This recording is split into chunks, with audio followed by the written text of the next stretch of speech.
کیا کیا حکمتیں آئیں گی، لیکن بتانے کا مقصد یہ ہے کہ اللہ کے رسول صلی اللہ علیہ وسلم کی دعاؤں میں کسی طرح کا رد و بدل نہیں کرنا چاہیے۔ اس ثنا کے بارے میں کچھ لوگوں کی ایک دو غلطیاں اور ہوتی ہیں، ذرا ان کی طرف بھی نشاندہی کر کے ہم آگے نئے سبق کی طرف بڑھتے ہیں۔ صبح 4 بار، شام 4 بار، اس تحدید کے بارے میں کچھ علماء کا اختلاف ہے، لیکن حدیث کے اندر جو ذکر آیا ہے وہ صبح 4 اور شام 4 بار ایسے۔ ثنا یا اس دعا استفتاح کے بارے میں اس کو ہر نماز کی پہلی رکعت میں ہی پڑھا جائے گا، دوسری تیسری چوتھی وغیرہ میں نہیں، ہر نماز کی پہلی رکعت میں، چاہے نماز فرض ہو، سنت ہو، نفل ہو، کوئی بھی ہو۔ اور بعض علماء جنازے کی نماز میں اس کے پڑھنے کو درست قرار دیتے ہیں اور بعض اس کو درست قرار نہیں دیتے، لیکن غلطی لوگوں سے کیا ہوتی ہے، ثنا اس کی فضیلت ہم پڑھ چکے ہیں، اس کی فضیلت اپنی جگہ برحق ہے، لیکن یاد رکھیں اس سے بڑھ کر درجہ سورہ فاتحہ کا ہے۔ نماز میں اس سے بڑھ کر درجہ کس کا ہے؟ سورہ فاتحہ کا۔ ثنا یہ درجے کے اعتبار سے سنت ہے تو فاتحہ کیا ہے؟ رکن ہے۔ آپ مثال کے طور پہ کسی نماز میں پہنچے اور آپ کا یہ اندازہ ہے کہ امام ابھی کچھ ہی سیکنڈوں میں رکوع میں چلا جائے گا، تو علماء یہ کہتے ہیں کہ آپ امام کے ساتھ نماز میں شامل ہو کر ثنا نہ پڑھیں، سورہ فاتحہ پڑھ لیں۔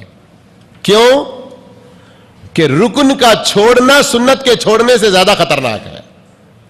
رکن کا چھوڑنا سنت کے چھوڑنے سے زیادہ خطرناک ہے، لیکن بعض لوگ اس مسئلے کو نہیں جانتے، اس لیے وہ لوگ ثنا تو پڑھ لیتے ہیں لیکن سورہ فاتحہ نہیں پڑھتے۔ اور ہر نماز اس کے وقت میں ہی پڑھنا چاہیے، جان بوجھ کر تاخیر نہیں کرنا چاہیے، جان بوجھ کر دیر نہیں کرنا۔ لیکن اگر کسی آدمی کی مثال کے طور پہ فجر کی نماز آنکھ نہ کھل سکی، آنکھ جب کھلی تو سورج نکلنے کو بالکل قریب ہے، سورج نکلنے کو قریب ہے، تو ایسی صورت میں کیا کرے؟ کم سے کم 1 رکعت اس کی سورج نکلنے سے پہلے ادا ہو، اس طرح کی جلدی اس کو کرنا چاہیے۔ اسی لیے کچھ علماء کہتے ہیں کہ بلکہ اکثر علماء کا یہ کہنا ہے کہ وہ اگر اس موقع پر ثنا نہ پڑھے، سورہ فاتحہ کے بعد والی غم سورت جسے ہم کہتے ہیں وہ بھی نہ پڑھے، صرف سورہ فاتحہ پر اکتفا کریں تو بھی درست ہے کہ کم سے کم اسے 1 رکعت کب ملے؟ سورج نکلنے سے پہلے ملے۔ کیوں؟ جان بوجھ کر نماز کو تاخیر کرنا یہ بہت بڑا گناہ ہے۔ اور اللہ کے رسول صلی اللہ علیہ وسلم کی ایک اور حدیث ہے کہ من ادرک رکعتا من الصبح قبل ان تطلع الشمس، جس نے سورج کے نکلنے سے پہلے صبح کی نماز کی 1 رکعت پالی، فقط ادرک الصبح، گویا اس نے فجر کی نماز کو اس کے وقت میں پا لیا۔ ومن ادرک رکعتا من العصر قبل ان تغرب، اور اسی طرح جس نے عصر کی 1 رکعت سورج ڈوبنے سے پہلے پالی، فقد ادرک العصر، اس نے بھی عصر کی نماز کو پا لیا۔ تو یہ مسئلہ جو فقہی مسئلہ تھا، جو ہمارے روزمرہ زندگی میں کبھی پیش آ سکتا ہے، اس لیے ذرا اس کو کسی قدر وضاحت کے ساتھ آپ کے سامنے رکھا گیا۔ تو ہمارا سبق چل رہا تھا اللہ کے پسندیدہ اعمال، اللہ کے نزدیک سب سے افضل اعمال، اس میں 14واں سبق یہ تھا دعائے استفتاح کے بارے میں۔ اب آئیے ہم آگے بڑھتے ہیں۔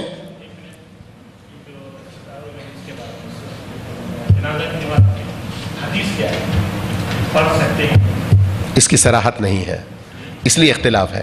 حدیث صراحتاً نہیں ہے ثنا پڑھنے کے بارے میں، اسی لیے اختلاف ہے۔ اگر صراحت سے کوئی حدیث ہوتی تو اختلاف ہی دور ہو جاتا۔ 15واں عمل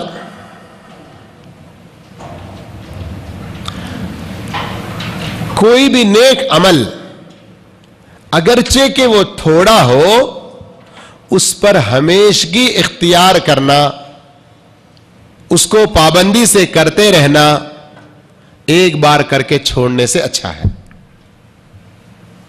سمجھ میں نہیں آئی بات؟ آئی؟ کوئی بھی نیک عمل، فرائض تو ادا کرنے ہی کرنے ہیں، اس میں چھٹی نہیں ہے، لیکن کچھ ایسی سنتیں، کچھ ایسے نفل ہیں کہ ان کو عموماً آدمی کی طبیعت کیسے ہوتی ہے، دل میں آ گیا تو ایک ہی دن میں جو ہے نا 5 پارے پڑھ لیا، چھوڑ دیا تو مہینے مہینے چھوڑتا چلا گیا، موڈ آ گیا رات بھر نمازیں پڑھتا رہا، یا استغفر اللہ 1000 بار 1,00,000 بار پڑھتا ہی رہا، چھوڑ دیا تو پھر چھوڑ ہی دیا بالکل۔ ایسا نہیں ہونا چاہیے۔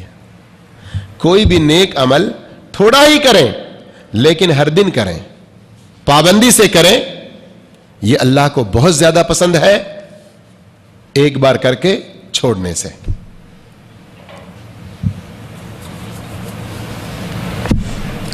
اب یہ کسی نماز کے بارے میں بھی بات ہو سکتی ہے، قرآن کی تلاوت بھی ہو سکتی ہے، صدقہ خیرات بھی ہو سکتا ہے، کسی خیری ادارے میں جا کر وہاں کسی طرح کا کوئی تعاون کا کام ہو سکتا ہے، کئی طرح کے کام ہو سکتے ہیں۔ اللہ کے رسول صلی اللہ علیہ وسلم کی حدیث ہے بخاری مسلم وغیرہ میں، احب الاعمال الی اللہ ادومها وان قل۔ اللہ کے نزدیک سب سے زیادہ پسندیدہ عمل یہ ہے کہ اس پر ہمیشگی اختیار کی جائے اگرچہ کہ وہ تھوڑا ہی ہو۔ پسندیدہ عمل کیا ہے؟ اس پر ہمیشگی اختیار کی جائے اگرچہ کہ وہ تھوڑا ہی ہو۔ اور اس حدیث کو نبی کریم صلی اللہ علیہ وسلم سے حضرت عائشہ رضی اللہ عنہا روایت کرتی ہیں، اور ان سے روایت کرنے والے ایک راوی کہتے ہیں کہ حضرت عائشہ رضی اللہ عنہا کا یہی طریقہ تھا کہ جب بھی وہ کوئی نیک عمل شروع کرتی تو اس کو مستقل طور پر کرتی رہتی۔ آپ زکوٰۃ کے حقدار اگر نہیں ہیں، 7.5 تولہ یا 52 تولہ، 7.5 تولہ سونا یا 52 تولہ چاندی کے برابر آپ کے پاس نقد یا پھر مال نہیں ہے، لیکن آپ اپنی تنخواہ میں سے ہر مہینہ 20، 40، 50، 10 جو بھی آپ سے ہو سکتا ہے خرچ کرتے رہیں۔ روزانہ قرآن کی تلاوت کریں، چاہے آدھا صفحہ کریں، 1 صفحہ کریں، لیکن روزانہ کریں۔ اور اسی طرح دوسرے کوئی بھی نیک اعمال، نفل اعمال، البتہ فرائض کی جہاں تک بات ہے تو بار بار ہم تاکید کر رہے ہیں کہ فرائض میں کسی طرح کی کوتاہی نہیں ہونی چاہیے۔ 19واں عمل نہیں 15واں، یہاں تک جو 15 اعمال آپ پڑھ چکے ہیں یہ کیا ہے؟ وہ اعمال جو اللہ عز و جل کو بہت زیادہ پسند ہے۔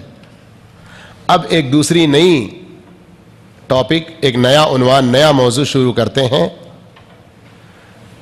اور وہ ہے 19واں عمل، وہ اعمال جن کا اجر و ثواب بڑھا چڑھا کر ملے گا۔ ہم ایک تو پڑھ چکے ہیں وہ اعمال جو فی نفسہ ہی ترازو میں بہت زیادہ وزنی ہوں گے۔ کچھ ایسے اعمال پڑھ چکے ہیں جن کے بارے میں اللہ نے کہا کہ ان کے لیے عظیم یا کبیر اجر ملے گا، اور اس کے علاوہ کچھ پڑھ چکے ہیں وہ اعمال جو اللہ کے نزدیک سب سے زیادہ پسندیدہ اور سب سے زیادہ افضل ہیں۔ اب سرسری طور پر ایک بات بیان کی جائے گی کہ وہ اعمال جن کا اجر و ثواب بڑھا چڑھا کر ملے گا، تو اس بارے میں بات یہ ہے کہ اللہ رب العالمین کا امت محمدیہ صلی اللہ علیہ وسلم پر خصوصی انعام و اکرام ہے۔ پتہ نہیں میں آج تقریر صحیح نہیں کر پا رہا ہوں یا آپ لوگ سو رہے ہیں، مجھے نہیں سمجھ میں آ رہا ہے، لیکن مجلس بہت ڈھیلی ڈھالی دکھ رہی ہے آج کی۔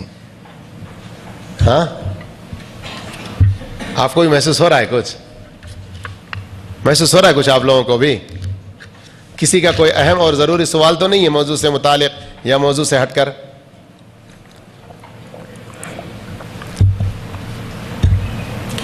آپ کو یاد ہوگا آج سے ایک ہفتہ پہلے یا 5-6 دن پہلے ہم نے دوران درس بتلایا تھا کہ امت پر نبی کریم صلی اللہ علیہ وسلم کے فرمان کے مطابق اللہ کے بے شمار انعام و اکرام ہیں جو اس سے پہلی امتوں پر کبھی نہیں رہے ہیں. اور اس سلسلے میں نے آپ کو ذکر کیا تھا کہ ہمارے استاد شیخ فضیلت الشیخ مقصود الحسن فیضی حفظہ اللہ کی کتاب بھی ہے اور سی ڈی بھی ہے کہ اس امت یعنی امت محمدیہ صلی اللہ علیہ وسلم کے فضائل اور خصائص جو دوسری امتوں کو نہیں ملے ہیں. تو اللہ رب العالمین نے ہماری اس امت محمدیہ صلی اللہ علیہ وسلم کو بہت ساری ایسی فضیلتوں سے نوازا ہے جو اس سے پہلی امتوں کو نصیب نہیں ہوئی ہیں. ان میں سے ایک یہ ہے کہ اعمال بظاہر کچھ چھوٹے ہوتے ہیں لیکن اللہ تعالیٰ ان کا اجر و ثواب بہت زیادہ بڑا چڑھا کر دے دیتا ہے, بہت زیادہ بڑا چڑھا کر دیتا ہے. مثال کے طور پہ اس مہینے میں اور ایک 3 دن کے بعد کچھ آنے والا ہے. کیا ہے؟ ہاں, لیلۃ القدر. آخری عشرے میں ہے نا, ایک ہی رات ہے نا. اب وہ 10 راتوں میں سے کوئی ایک رات ہے لیکن اس کی فضیلت کتنی ہے؟ کتنی ہے؟ 1000 دنوں سے, 1000 راتوں سے, کتنا؟ 1000 مہینوں سے. لیلۃ القدر خیر من 1000 شہر. 1000 شہر 1000 مہینوں سے. 1000 مہینے کتنے سال بنتے ہیں؟ 83 سال 4 مہینے. آج کے ہمارے زمانے میں 83 سال جینے والے کتنے لوگ ہیں؟ زیادہ ہیں تھوڑے ہیں؟ ہاں, بہت تھوڑے ہیں نہیں. اب اگر یہ لیلۃ القدر ہم پانے کی کوشش کریں, لیلۃ القدر کو پانے کی کوشش کریں, لیلۃ القدر میں جاگنے کی کوشش کریں, لیلۃ القدر میں اللہ عز و جل کو جیسی عبادت مطلوب ہے ویسی عبادت ہم کرنے کی کوشش کریں تو اللہ بڑا چڑھا کر اجر و ثواب دے رہا نہیں دے رہا ہے؟ تب کیا کرنا ہے؟ ان راتوں کا اہتمام کرنا ہے, جاگنے کی کوشش کرنا ہے. اسی طرح مؤذن کے اذان کا جواب دینا. مؤذن کے اذان کا آج سے 2 سال پہلے شاید اسی حال میں جمعہ کے بعد کچھ کمپٹیشن ہوا تھا, پروجیکٹر کے ذریعے پیش کیا گیا, اس میں بھی سوال ہوا تھا. مسلم شریف کی حدیث ہے, یاد رکھیے اگر آج تک اس عمل میں کوتاہی کرتے رہے ہیں اب تو یاد رکھیے اور اس عمل کو انجام دینے کی کوشش کریں. مسلم شریف کی حدیث ہے, حضرت عمر رضی اللہ عنہ اس حدیث کے راوی ہیں کہ اللہ کے رسول صلی اللہ علیہ وسلم فرماتے ہیں اذا قال المؤذن اللہ اکبر اللہ اکبر وقال احد منکم اللہ اکبر اللہ اکبر. حدیث لمبی ہے اس لیے کہ اللہ کے رسول صلی اللہ علیہ وسلم مکمل اذان اور اذان کے جواب کو ذکر کرتے ہیں. خلاصہ کیا بنتا ہے کہ جو شخص اذان کا پوری توجہ کے ساتھ جواب دیتا ہے اپنے دل کے یقین کے ساتھ, دل کے یقین کے ساتھ, دخل الجنہ, وہ جنت میں داخل ہو جاتا ہے. اذان کا جواب دینے پر جنت میں داخلہ کتنی بڑی فضیلت ہے, کتنا بڑھا چڑھا کر اللہ رب العالمین اجر دے رہا ہے. ہاں, ذرا شیطان کو داخل نہیں ہونے دینا کہ جواب دے کے گھر بیٹھے تو بس سے نماز نہیں بھی پڑھے تو چلتا, ایسی بات نہیں. سمجھ رہے ہیں؟ ایسا نہیں سوچنا, الٹا.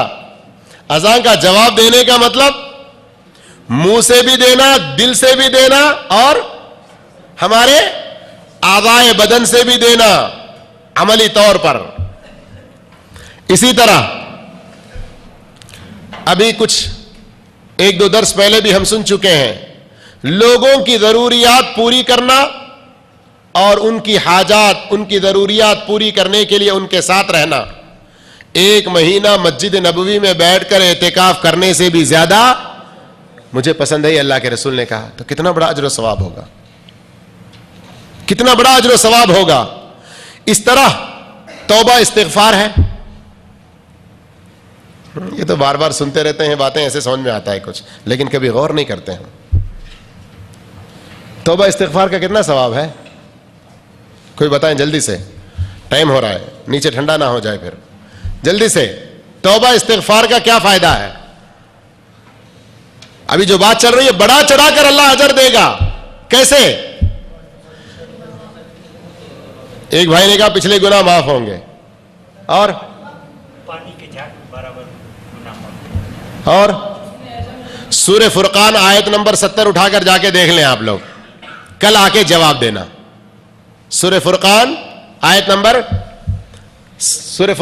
نمبر 70, وہاں جا کے پڑھ لیں اس کو اور کل آ کے جواب دیں.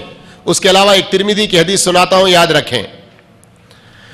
جو کوئی مسلمان سارے مسلمانوں کے لیے استغفار کرتا ہے, دنیا میں جتنے سارے مرد اور عورتیں مسلمان ہیں ہر ایک کی طرف سے ایک ایک نیکی اللہ تعالیٰ اس شخص کو دیتا ہے جس نے ان کے لیے مغفرت کی دعا کی. آسان سودا ہے, نہیں ہے؟ من استغفر للمؤمنین والمؤمنات کتب اللہ لہ بکل مؤمن ومؤمنۃ اجرا. میں نے کہا اگر یا اللہ جتنے سارے مسلمان مرد عورتیں ہیں ان سب کے گناہوں کو معاف فرمائے اللہ, تو اللہ کے رسول کہتے ہیں جتنے سارے مسلمان مرد عورتیں ہیں ہر ایک کے بدلے ایک ایک نیکی مجھ کو ملے گی. سمجھ میں آیا سمجھ میں؟ تو آپ بھی اسی طرح سے دعا کریں. اس سے کیا بات سمجھ میں آ رہی ہے؟ بس یا شیخ اپنا اپنا دیکھ, دوسروں کی فکر نہ کر, یہ تعلیم نہیں دیتا اسلام. اپنا بھی اور دوسروں کی بھی بھلائی چاہو, دوسروں کے لیے بھی بھلائی کرو.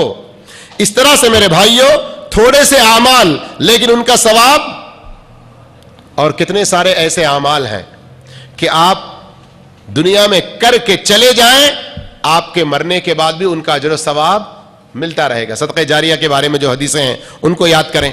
تو اس طرح اگر دیکھتے چلے جائیں آپ تو کچھ اعمال ہیں ان کے بارے میں بالخصوص ہم کو تعلیم لینا ہے. وہ کون سے اعمال ہیں جن کے ذریعے ہمارے اجر و ثواب بڑھتے رہیں گے؟ ہم مر بھی جائیں لیکن ہمارے نیکیوں کے کھاتے میں, اکاؤنٹ میں نیکیاں شامل ہوتی رہیں گی, بڑھتی رہیں گی. تو یہ بھی ایک بہت اہم سبق ہے, اس کو یاد رکھیں. اور آج جو ہوم ورک آپ لوگوں کو دیا سورہ فرقان میں دیکھ کے آنے کا, کل اسے ضرور پورا کریں. جزاکم اللہ خیرا, والسلام علیکم ورحمۃ اللہ.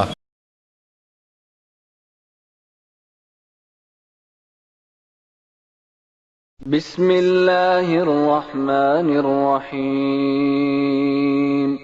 إنا أنزلناه في ليلة القدر وما أدراك ما ليلة القدر ليلة القدر خير من 1000 شهر تنزل الملائكة والروح فيها بإذن ربهم من كل أمر سلام هي حتى مطلع الفجر. بسم اللہ الرحمن الرحیم. الحمد للہ وحدہ والصلاة والسلام علی من لا نبی بعد, اما بعد. محترم بھائیو, عزیز ساتھیو, ہمارے ترازو کو وزنی کرنے والے, بھاری کرنے والے جو نیک اعمال ہیں ان کے بارے میں ہم اب تک پڑھتے آ رہے تھے.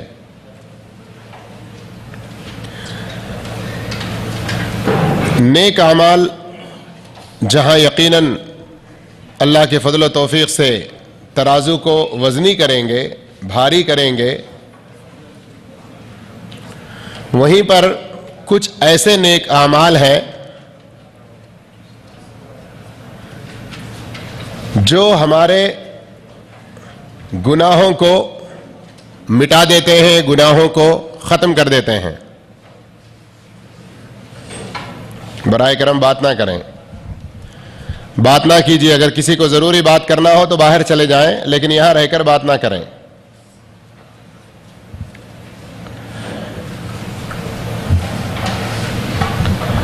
تو اب نیکیوں میں کچھ ایسے نیک اعمال بھی ہیں جو ڈائریکٹ طور پر بذات خود ترازو کو وزنی کرتے ہیں. ایسی خبر نہیں ملتی لیکن انڈائریکٹ طور پر کیسے؟ کچھ نیک اعمال کا ذکر آیا ہے جن کی وجہ سے ہمارے گناہ مٹ جاتے ہیں. اب جب گناہ مٹ جائیں گے تو آپ کو معلوم ہے کہ ایک ترازو، ایک پلڑے میں نیکیوں کو رکھا جائے گا، دوسرے پلڑے میں برائیوں کو رکھا جائے گا. اب برائیاں اگر زیادہ وزن دار ہوں گی تو برا انجام ہوگا، اللہ اس سے ہم سب کو بچائے. اب کچھ نیکیاں ایسی ہیں جو گناہوں کو مٹا دیتی ہیں، برائیوں کو ختم کر دیتی ہیں، تب اس کی وجہ سے کیا ہوگا؟ برائیوں کا پلڑا ہلکا ہو گیا نا. تو اب اس طرح سے کیا ہوا؟ وہ انڈائریکٹ طور پر یہ کیا ہو گیا؟ وزندار ہو گیا. اس میں سے برائیاں اور نکالی گئیں تو پھر یہ بذات خود اور جھک گیا. تو اس کو بھی علماء نے اس ناحیے سے ذکر کیا ہے. اب ہم لوگوں کو چاہیے کہ جہاں ترازو کو وزنی کرنے والے، بھاری کرنے والے اعمال کی طرف توجہ دے کر انہیں زیادہ سے زیادہ انجام دینے کی کوشش کرتے ہیں، ویسے ہی ان اعمال کی طرف بھی توجہ دینا چاہیے جو ہمارے گناہوں کو مٹانے والے ہیں.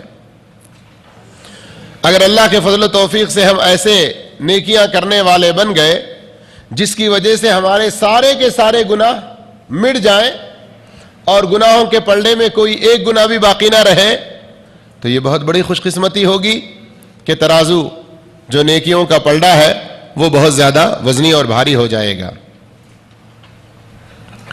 لیکن اس وقت صورتحال یہ ہے کہ دنیا کے پیچھے، دولت کے پیچھے امت مسلمہ کی اکثریت اس قدر پڑ چکی ہے کہ جہاں عمومی طور پر نیک کاموں سے پیچھے ہٹے ہوئے ہیں، ایسے بھی نیک کاموں کے بارے میں بہت زیادہ غفلت ہے.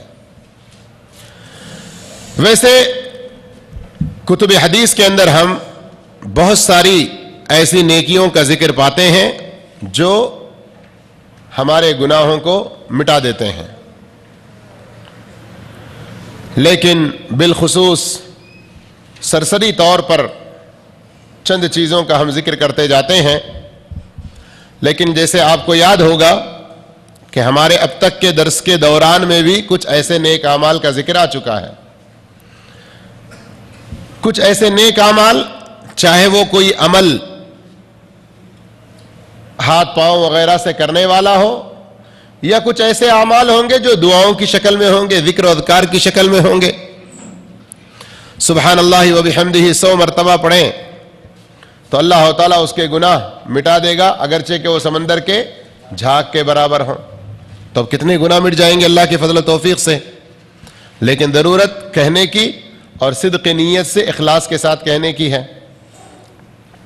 اسی طرح کھانے کے بعد جو دعا ہے، 1-2 دن پہلے اللہ کی حمد کے ذکر میں بھی اس کا بیان ہو چکا کہ جو شخص الحمدللہ الذی اطعمنی ھذا ورزقنیہ من غیر حول منی ولا قوہ پڑھ لے تو اس کے پچھلے گناہ معاف ہو جائیں گے. لباس پہننے کے وقت کی دعائیں ہیں، اور اسی طرح سے وضو ہے، اس کے بارے میں تو بہت بڑی بشارت دی گئی.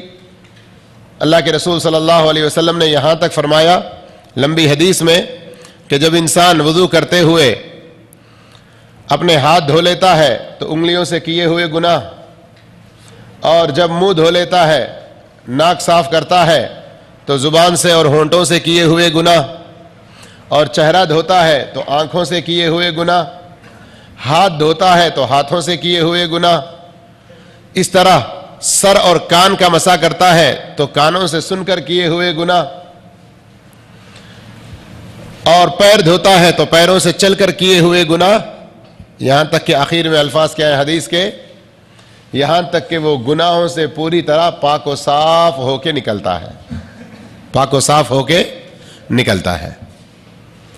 تب وضو کتنی بڑی فضیلت ہے. اسی طرح سے نماز تو گناہوں کے کفارے کا سب سے بڑا ذریعہ ہے. اللہ کے رسول صلی اللہ علیہ وسلم نے ایک عام جاہل سے جاہل بدو آدمی کو سمجھ میں آنے کے لیے بھی کیا پیاری مثال دی کہ اگر تم میں سے کسی کے گھر کے سامنے کوئی نہر ہو اور اس میں وہ ہر دن 5 مرتبہ غسل کرتا ہو تو کیا اس کے جسم پر کوئی میل کچیل باقی رہے گا؟ صحابہ نے کہا کہ نہیں رہے گا.